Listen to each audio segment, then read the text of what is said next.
नमस्कार मंडळी, मी आपली मराठी मुलगी स्वागत करते तुमचं आपल्या यूट्यूब चॅनलवरती, ज्याचं नाव आहे मराठी क्रिएशन. चला तर मग आजच्या कथेला सुरुवात करूया. एकदा एका दाट जंगलामध्ये एक खोडकर माकड राहत होता. त्याचं नाव होतं मोनू. मोनू खूपच चंचल, हुशार आणि खोडकर होता.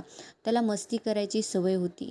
जंगलातले सगळे प्राणी त्याच्या खोड्यामुळे त्रासले होते. कधी तो सशाच्या गाजराचा ढीग लपवायचा, तर कधी हरणाच्या पाण्याच्या जागेत दगड टाकून पाणी गढूळ करायचा. एकदा तर त्याने पोपटाच्या घरट्यातून अंडी हलवून ठेवली आणि पोपट घाबरून गेला. मोनू, तू असं का करतोस? ससा एकदा रागाने म्हणाला. मोनू हसत म्हणाला, मला मज्जा येते. तुम्ही सगळे बोरिंग आहात. एके दिवशी जंगलात प्राण्यांना खूपच उन्हाळा जाणू लागला. जंगलामध्ये एकच मोठे तळे होते आणि सगळे प्राणी तिथे पाणी प्यायला येत होते. मोनूला पुन्हा खोडी सुचली. त्याने तळ्याच्या काठावर मोठे दगड टाकले, ज्यामुळे पाणी प्यायला येणाऱ्या प्राण्यांना त्रास होऊ लागला.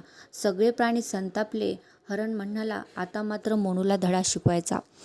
दुसऱ्या दिवशी त्याने एक योजना आखली. सगळे प्राणी शांतपणे वागत होते, जणू काही झालंच नाही. मोनूला वाटलं की सगळे त्याला घाबरले आहेत. तो पुन्हा मस्ती करायला गेला, पण यावेळी तो एका मोठ्या झाडावरून उडी मारताना थेट चिखलात पडला. तो पूर्णपणे माखला. तेवढ्यात सगळे प्राणी तिथे आले आणि हसू लागले. मोनू खूपच लाजला. त्याला जाणवलं की तोच आता सगळ्यांच्या हसण्याचा विषय झाला आहे.